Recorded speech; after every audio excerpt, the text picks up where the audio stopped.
አየሩ ትንሽ ቀዝቀዝ ብሏል። ብርዱ ቀውጤ ነው አይደለ? በተለይ አዲስ አበባ ያላችሁ ትረዱኛላችሁ ብያስባለሁና እኔም ለዛ ነው እንዲህ በሹራብ የመጣሁት። ለማንኛውም በተለያየ ዓለም ክፍል ሆናችሁ እኛን ተቀዳሚ ምርጫ አድርጋችሁ የምትከታተሉን ውድና የተከበራችሁ ተመልካቾች እንደተለመደው ዛሬ ወቅታዊና አነጋጋሪ የሆኑ ጉዳዮችን ወደ እናንተ ለማድረስ ነው እንዲህ የተገናኘ ነው። ተወዳጇ በረከት ገበሬዋ የተለያዩ የግብርና ስራዎችን በመስራት በተለይ ደግሞ በዚህ በማህበራዊ ሚዲያ ላይ የምትሰራቸውን ስራዎች በተግባር እያሳየችን የቆየች ናትና አሁን በጣም አስቸጋሪ የጤና ሁኔታ ላይ እንዳለችና ከበድ ያለ የሚባል የጤና እክልም እንደገጠማት ጭምር ነው ያገኘናቸው መረጃዎች የሚጠቁሙት። በረከት ምንድነው ያጋጠማት? ምን ተፈጠረ? አሁን ያለችበት ሁኔታ፣ የወደፊት ተስፋስ ምንድነው የሚለውን እንመለከታለን ማለት ነው በዛሬው መሰናዷችን። በሌላ በኩል በጣም የምንወዳት የምናከብራት የኢትዮጵያ ሀገራችንን ስም በዓለም ደረጃ ከፍ ካደረጉ ታዋቂ ሰዎች መካከል አንዷ የሆነችው አትሌት ደራርቱ ቱሉ ስለሷ የምንነግራችሁ ምስጢር አለን። ዛሬ ከምንመለከታቸው ጉዳዮቻችን መካከል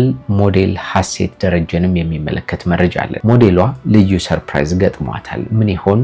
ይሄንንም እናቀርብላችኋለን። ጎራ ስቱዲዮን እንደምታውቁት ወቅታዊ፣ ማህበራዊ፣ አዝናኝና አስተማሪ የሆኑ ልዩ ልዩ ታሪኮችን ነው እየዳሰሰ የሚያቀርብላችሁ። የዛሬዎቹን መሰናዶች ደግሞ ጌታቸው በላይ ወደ እናንተ አደርሳችኋለሁ። በነገራችን ላይ ይህ ፕሮግራም ወደ እናንተ እንዲደርስ አብሮን እየሰራ የሚገኘው ቴምር ሪል ስቴት ነው። ከዚህ ቀደም በጣም በርካታ ቤቶችና የንግድ ሱቆችን እየገነባ ለደንበኞቹ የሚያቀርብ ድርጅት እንደሆነ ይታወቃል። አሁን ደግሞ በአዲስ አበባ ከተማ በተለያዩ ስፍራዎች ላይ ልዩ ልዩ የሆኑ የንግድ ሱቆችን በተመጣጣኝ ዋጋ አቅርቤላችኋለሁ ብሏችኋል። ስለዚህ ሱቁን እየገዛችሁ ንግዳችሁን ማሳለጥ ትችላላችሁ። ለበለጠ መረጃ በዚህ ስልክ ብትደውሉላቸው ታገኟቸዋላችሁ። ማስታወቂያውን ሰምተን ፕሮግራማችንን እንቀጥላለን። ከ3 ሚሊዮን ብር በላይ የሱቅ ቁልፍ እንደሚሸጥ ያውቃሉ?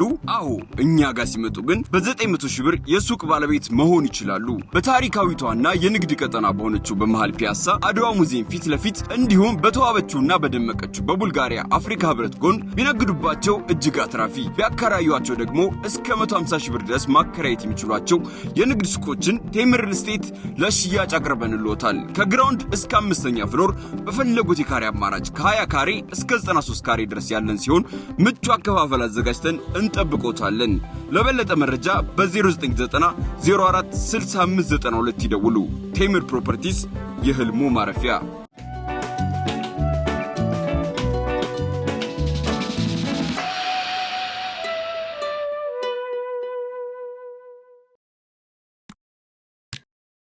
በመግቢያ ላይ እንደነገርኳችሁ በጣም ለምትወደደው ለምትከበረው ዕውቋ አትሌት ደራርቱ ቱሉ የምንነግራችሁ ነገር አለን ብያችሁ ነበር። ደራርቱ ብዙዎቻችን እንደምናውቃት በዓለም ደረጃ የሀገራችንን ስም ከፍ ካደረጉ ታዋቂ ሰዎች መካከል የምትመደብ ናት። በአፍሪካ ሴቶችም በኦሎምፒክ ታሪክ የመጀመሪያዋ የወርቅ ሜዳሊያ ማምጣት የቻለች አትሌትም ናት። በዚህ ታሪኳ ደግሞ የኢትዮጵያን ስም ብቻ ሳይሆን የአፍሪካንም የጥቁሮችንም ድል ማስመዝገብ የቻለች። እንደምታውቁት ኢትዮጵያ ውስጥ እና አበበ ቢቂላ እና ኃይሌ ገብረስላሴ እና ምሩጽ ይፍጠር በጣም በርካታ ቀደም ያሉ አትሌቶቻችን በዓለም ደረጃ ብዙ ታሪክ የሰሩባት ሀገር ናትና ከነዚህ ባለ ታሪኮች መካከል ለመመደብ የቻለች ናት ደራርቱ። እንዲያው ጥሎብን እኛ ለሀገራችን ውለታ የዋሉ ሰዎችን ማመስገን ስለማንችልበት እነሱን በአደባባይ ይህን ስራ ሰርተዋል ብለን በሰፊው ማመስገን ስለማናውቅበት እንጂ እንደነ ደራርቱ ቱሉ ያሉ ሰዎች እኮ በዚህ ሰዓት በጣም ትልቅ ክብርና ሞገስ ሊገባቸው ሊሰጣቸው የሚገባ አትሌቶችና ሰዎች ናቸው። እንደምታውቁት አሁን ተራ የሆኑ ሰዎች ምንም እዚህ ግባ የሚባል ስራ ያልሰሩ ሰዎች የሚከበሩበት ትልቅ ሞገስ የሚሰጣቸው እየሆነ መጥቷል። ግን እንደነ ደራርቱ ቱሉ ያሉ በጣም ታላላቅና ጀግና ሰዎች ግን የሚያስታውሳቸው ሰው የለም። ምን ልላችሁ መሰላችሁ? ደራርቱ የልደት ቀኗ ነው። ትናንት መጋቢት 12 የልደት በዓሏ የሚከበርበት ዕለት ነው። በዚህ ዕለት እንግዲህ ስለሷ በጣም ብዙ ሊነገረን የሚገቡ ነገሮች ነበሩ። ታሪኳ ሊነገርበት የሚገባ ከልጅነት እስከ እውቀት ያሳለፋቻቸው የህይወት መስመሮች በሰፊው ለትውልዱ ሊታወቁበት የሚገባ ቀን ነው። ምክንያቱም ከነሱ የህይወት መንገድ ከነሱ ስኬት የምንማረው በጣም ብዙ ቁም ነገር ስላለ ማለት ነው። ግን እንዳልኳችሁ ምስጋና የምንሰጥ ሰዎች አይደለንም። ያም ቢሆን ግን በማህበራዊ ሚዲያ የልደት ቀኗን አስመልክቶ የወጡ መረጃዎችን በተወሰነ መንገድ ልንገራችሁ። ትናንት መጋቢት 12 ቀን በኢትዮጵያ ብቻ ሳይሆን የመላው ጥቁር ህዝብ ኩራት የሆነች የክብር ዘበኛ ኮሎኔል አትሌት ደራርቱ ቱሉ የተወለደችበት ዕለት ነው። ደራርቱ ይህንን ዕለት ስታስብ በታላቅ ትህትናና መንፈሳዊ ምስጋናም ጭምር ነው አትሌት ደራርቱ ስለ ዕለቱ ስትናገር እንዲህ ትላለች። መጋቢት 12 በዕለተ ቅዱስ ሚካኤል ወደዚህ ምድር የመጣሁበት ቀን ነው። ቅዱስ ሚካኤልን አብዝቼ የምወደው የምዘክረው የረዳኝ ያሳደገኝና የጠበቀኝ መልአክ በመሆኑ ነው ትላለች። እግዚአብሔር ይመስገን፣ እነሆ ፈጣሪ ቅዱስ ሚካኤልን ጠባቂ አድርጎ ሰጥቶኝ 54 ዓመታትን አሳልፌያለሁ ስትል መልእክቷን አስተላልፋለች ለልደቷ። ደራርቱ ቱሉ ስሟ በዓለም አትሌቲክስ መዝገብ ላይ በወርቅ ቀለም እንዲሰፍር ያደረጉ በጣም በርካታ ገድሎች አሏት። በተለይም በ1992 የባርሴሎና ኦሎምፒክ በ10000 ሜትር ያስመዘገበችው ድል እጅግ ትልቅ ነው። ለኢትዮጵያም የመጀመሪያው የሴቶች የወርቅ ሜዳሊያ ነው። ለመላው አፍሪካ ሴቶችም በኦሎምፒክ ታሪክ የመጀመሪያው ወርቅ በመሆን አዲስ ምዕራፍ የተከፈተበት ነው። አሁን ታዲያ እች ፍልቅልቅ የሀገር ባለውለታና የጥንካሬ ተምሳሌት የሆነችው ጀግናዋ የ54 ዓመት ልደቷን ስታከብር እኛም እንኳን ተወለድሽ እያልን መልካም ምኞታችንን እየገለጽንላት ነው ብለው በርካታዎች በማህበራዊ ሚዲያ ላይ ስሟን እየጠሩ መልእክታቸውን አስተላልፈዋል። ደራርቱ ቱሉ በኦሎምፒክ ውድድሮች የወርቅ ሜዳሊያ በ10000 ሜትር እንደ አውሮፓውያኑ አቆጣጠር በ1992 ባርሴሎና ኦሎምፒክ ለመጀመሪያ ጊዜ የወርቅ ሜዳሊያም ያገኘች ጥቁር አፍሪካዊ ሴት እንድትሆን አድርጓታል። በዚሁ በፈረንጆቹ አቆጣጠር በ2000 ዓመተ ምህረት ደግሞ ሲድኒ ኦሎምፒክ ላይ የወርቅ ሜዳሊያ በ10000 ሜትር አስመዝግባለች። በ2004 ደግሞ አቴንስ ኦሎምፒክ ላይ የነሐስ ሜዳሊያ በ10000 ሜትር አስመዝግባለች። በዓለም አትሌቲክስ ሻምፒዮናም ቢሆን በርካታ ድሎች ያሏት ሲሆን በ2001 በካናዳ ኤድመንተን በተካሄደው የዓለም አትሌቲክስ ሻምፒዮና በ10000 ሜትር የወርቅ ሜዳሊያም እንዲሁም በ1995 ዓ.ም ጎንተንበርግ ስዊድን በተካሄደው ውድድር ላይም የብር ሜዳሊያ በ10000 ሜትር አስመዝግባለች። ደራርቱ እነዚህም ብቻ ሳይሆን በዓለም ሀገር አቋራጭ ውድድሮችና መሰል ዓለም አቀፍ ውድድሮች ላይ እጅግ ከፍተኛ ተቀባይነትን ማግኘት የቻለችባቸውን ልዩ ድሎች ማስመዝገብ ችላለች። የሀገሯን ስም ከፍ አድርጋለች። የራሷንም ሕይወት በሚገባ ለውጣ ለቤተሰቦቿ ለሌሎችም ሁሉ መድረስ የቻለች ድንቅ ሴት ናት። በኢትዮጵያ አትሌቲክስ ውስጥም በአመራርነት አገልግላለች። ድንቅ የሚባል ጊዜያትንም ስታሳልፍ ነበር። ደራርቱ ቱሉ በነገራችን ላይ በፍልቅልቅነቷ በፈገግቷ በጣም ትወደዳለች ከሰራቻቸው ስራዎቿ ባሻገር። ታዲያ የራሷን ሕይወት መለወጥ ብቻ ሳይሆን ለሌሎችም ስኬት መንገድ እንደሆነች ይነገርላታል። እነ እጅጋየሁ ዲባባ፣ እነ ጥሩነሽ ዲባባ፣ እነ ገንዘቤ ዲባባ እና ሌሎችም የዲባባ ልጆች በሙሉ አክስታቸው ስለሆነች ደራርቱ የእሷን መንገድ ተከትለው ነው ወደ ዓለም አቀፍ ውድድሮች መሄድ የቻሉት። ከዚያም ባለፈ የእሷን ድሎች በመመልከት ነው በመነሳሳት በአትሌቲክሱ መንገድ ስኬታማ ለመሆን የቻሉት። ለማንኛውም እችን የምንወዳትና የምናከብራት ታላቅ አትሌት እንኳን ተወለድሽ፣ እንኳን ለዚህ አበቃሽ። ከዚህ በላይ ደግሞ ረጅም ዕድሜና ጤና ፈጣሪ ይስጥሽ ለማለት እንፈልጋለን። አሁን በረከት ገበሬዋን የተመለከተውን መረጃ ደግሞ አስከትለን እናካፍላችኋለን። ፕሮግራማችንን ወደ እናንተ እንዲህ ባማረ ሁኔታ እንድናቀርብ አብሮን እየሰራ የሚገኘው ቴምር ሪል ስቴት ነው። በቴምር ሪል ስቴት በጣም በርካታ በአዲስ አበባ ከተማ የሚገኙ በልዩ ልዩ ስፍራዎች ማለት ነው የንግድ ሱቆች ገንብተው እየሸጡ ነው የሚገኙት። ስለዚህ እየገዛችሁ ንግዳችሁን ማሳለጥ ትችላላችሁ። በተቀመጠው ስልክ ደግሞ ታገኟቸዋላችሁ። ደውሉላቸው። በረከት ገበሬዋ የሚለው ስም አስቀድሞ የሚጠራና የሚታወቅ ቢሆንም ትክክለኛ ስሟ ግን በረከት አደራ እንደሆነ ትናገራለች። በረከት ከልጅነቷ ጀምሮ በጣም በርካታ የህይወት ምስቅልቅሎችን እንዳሳለፈችና በእነዚያ መስመሮችም እንዳለፈች ትናገራለች። ወደ ስኬት ከመምጣቴ በፊት ከዚህ ሞት ይሻላል የተባሉ የስቃይና የመስቅልቅል ጊዜያትን አሳልፌያለሁ ትላለች። አፈር ቆፍሬ ብዙ መከራና ስቃይ በልቼ ላቤን አንጠፍጥፌ አድግ ያለው ትላለች። እንደ አብዛኞቻችን ኢትዮጵያውያን ከዝቅተኛ ቤተሰብ የተገኘችው በረከት አባቴ 300 ብር ደሞዝተኛ ነበሩ። ቤተሰቡን ለማስተዳደር ያቺ ገንዘብ በጣም አስቸጋሪ ስለነበረች በዚህ አስቸጋሪ ምዕራፍ ውስጥ እኛም መሻገር ይጠበቅብን ነበር በማለት ነው የምትናገረው። በኋላም ወደ ስደት ዓለም ሄደች። በዚያም ውስጥ ብዙ የህይወት መንገዶችን ነው ያሳለፈችው። ጠንክሬ በመስራቴ ህይወቴን መለወጥ ጀመርኩ ትላለች በረከት። ከዚያም ወደ ሀገሯ ተመልሳ በኢንቨስትመንት ውስጥ ለመሳተፍ በቃች። ይኸውም በግብርና በጣም ከፍተኛ አስተዋጽኦ እያደረጉ ከሚገኙ ኢትዮጵያውያን መካከል የምትመደብ መሆን እንደቻለችም ነው የሚነገርላት። ባይሆን በረከት ከምትሰራቸው በጣም በርካታ ጥሩ ስራዎች ባሻገር ግን አንዳንድ ነቀፌታዎች ሲደርሳት እንሰማለን። በተለይ ከቅርብ ጊዜያት ወዲህ በቅርቡ እንኳን በዚሁ ከግብርናው ጋር በተገናኘ በሰራቻቸው ስህተቶች ምክንያት ወደ እስር ቤት ተወስዳ እንደነበር የምናስታውሰው ነው። ስሟ በጣም በተደጋጋሚ በማህበራዊ ሚዲያ ላይ እንዲነሳ ካደረጓቸው ነገሮች መካከል አንዱ ይህ ቢሆንም ሌሎችም ጉዳዮች ነበሩ። ከዚህ በፊት በሰይጣናዊ አምልኮ ውስጥ ትሳተፋለች የሚሉ አንዳንድ ሀሜታዎችና ወሬዎች ይነዙባት ነበር። የተወራብኝ ነገር ልክ አይደለም፣ በዚህ ምክንያት ደግሞ ህይወቴ እንዲመሰቃቀል እየሆነብኝ ነው ብላ ምላሽ እየሰጠችባቸው ነበር በተለያዩ ሚዲያዎች ላይ ቀርባ። በዚያው ልክ ግን የተለያየ አንግል እየመረጡ ብዙ ሰዎች ከዚህ አንጻር በረከት እንዲናት የሚሉ አስተያየቶችን በስፋት ሲሰጡባት ነበር ማለት ነው። ለማንኛውም በረከት በስደት ዓለም ውስጥ በነበረችበት ጊዜ ከተዋወቀችው ባለቤቷ ጋር በመሆን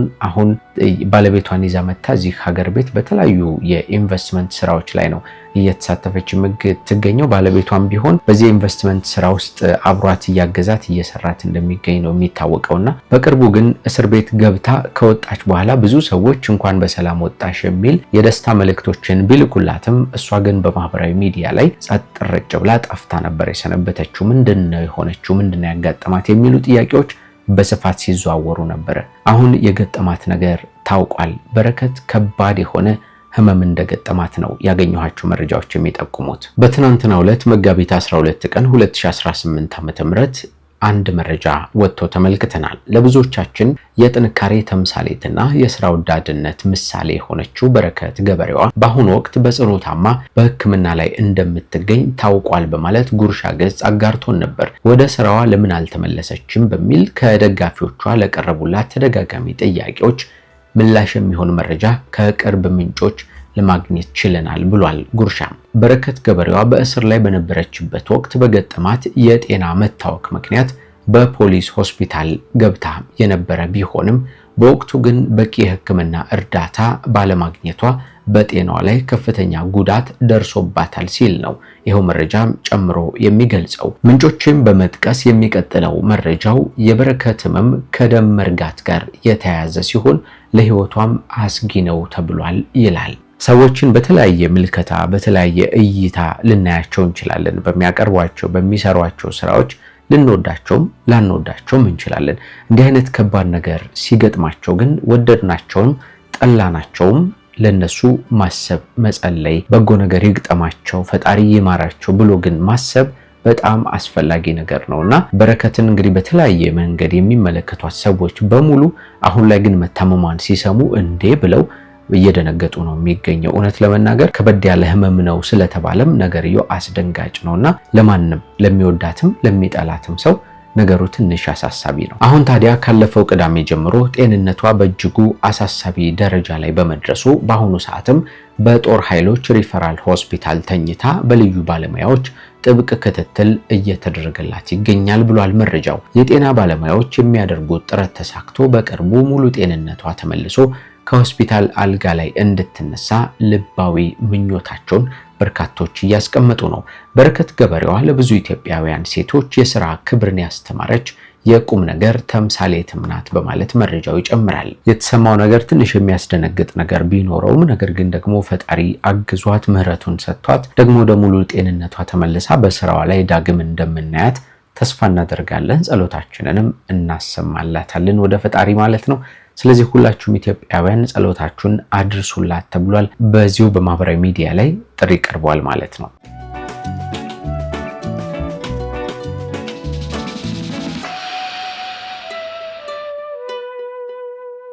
ሞዴል ሀሴት ደረጀ በ2025 በተከናወነው የዓለም የቁንጅና ውድድር ላይ ኢትዮጵያን ከፍ ማድረግ የቻለችና በዓለም ሁለተኛዋ ቆንጆ የአፍሪካ ደግሞ ተቀዳሚዋ ቆንጆ በሚል ሚስ ወርልድ አፍሪካ የተሰኘ መጠሪያም ጭምር የታደላት ኢትዮጵያዊት እንደሆነች እናውቃለን። በጣም በበርካታ ዓለም አቀፍ መድረኮች ላይ የኢትዮጵያን ስም በተደጋጋሚ ከፍ እያደረገች እያስጠራች ነው የምትገኘው በልዩ ልዩ መድረኮች በምታገኛቸው እድሎች ሁሉ ማለት ነው። በቅርቡ እንኳን በዓለም ደረጃ በጣም ታዋቂ የሆነው ዩቲዩበር አይሾ ስፒድ ወደ ኢትዮጵያ በመጣ ጊዜ የነበራት አቀባበል ስለ ኢትዮጵያ የምታስረዳበት መንገድ ስለ ሀገሯ ስለ ታሪኳ የምታወራበት መንገድ በጣም ደስ የሚል ነበር። እሱም በአቀባበሏ በጣም ደስተኛ እንደነበርና እንደወደዳትም ጭምር ደስተኛ እንደነበረም ጭምር ሲናገር ተደምጧል። ወደ አሜሪካ ወደ ሀገሩ ከተመለሰ በኋላ ማለት ነው። ለማንኛውም ሞዴል ሀሴት አሁን ደግሞ ልዩ ሰርፕራይዝ ገጥሟታል ተብለናል። ከወራት በፊት ተመርቆ ስራ የጀመረው ቤተሳይዳ አሜሪካን ሜዲካል ፕላዛ የራሱን የሕክምና ኮሌጅ ለማቋቋም ማቀዱንና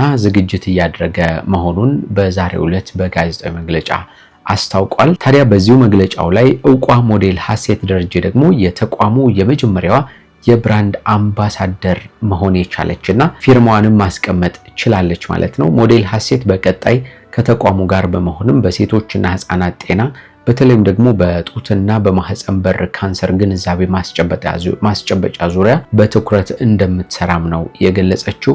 ቤተሳይዳ አሁንም አገልግሎት ጥራቱን በዓለም አቀፍ ደረጃ ለማዘመን የካንሰር ማከሚያ ማዕከል ለማቋቋም ከአዲስ አበባ ከተማ አስተዳደር ጋር በቅርቡ በቅንጅት እየሰራ እንደሆነም ነው የተገለጸው። ታዲያ ሞዴል ሀሴት ለዚህ ድርጅት የብራንድ አምባሳደር መሆኗ ለህይወቷ በጣም ጠቃሚና ልዩ የሆነ ሰርፕራይዝም ጭምር ሆኖላታል። የሚወዷት ሁሉ እንኳን ደስ ያለሽ እያሉ መልእክታቸውን እያስቀመጡላት ነው የሚገኘው። ለማንኛውም አሁን የወጡ አዳዲስና ወቅታዊ ጉዳዮች እነዚህን ይመስላሉ። እንግዲህ በተለያየ ዓለም ክፍል ሆናችሁ ጎራ ስቱዲዮን ተቀዳሚ ምርጫ ስለምታደርጉ እናመሰግናችኋለን። ቅድም በመግቢያ ላይ እንዳልኳችሁ እኛ ፕሮግራሞቻችንን ወደ እናንተ እንድናደርስ ከኛ ጋር አብሮን እየሰራ የሚገኘው ቴምር ሪል ስቴት ነው። አሁን አዳዲስ የሆኑ የንግድ ሱቆችን በከተማ በአዲስ አበባ ማለት ነው የተለያዩ ቦታዎች ላይ እንደ ጉድ እየሸጠ ነው የሚገኘው። ስለዚህ በዚህ ስልክ እየደወላችሁ የንግድ ሱቆችን መግዛት ማጣራትና መጠየቅ ትችላላችሁ ማለት ነው። ለንግዶቻችሁ የሚያሳልጡ ነገሮችን ታገኙባቸዋላችሁ ብለን እናስባለን። ደውሉላቸው። ጌታቸው በላይ ደግሞ አብሬያችሁ ቆይታ አድርጌያለሁ። ቻናሉን ሰብስክራይብ ሳታደርጉ የምታዩን ካላችሁ ሰብስክራይብ አድርጉን። ሐሳብ አስተያየታችሁንም ኮሜንት ላይ ጻፉልን። ደግሞ በሚቀጥለው እንገናኛለን። እስከዚያ ሰላም ቆዩልን።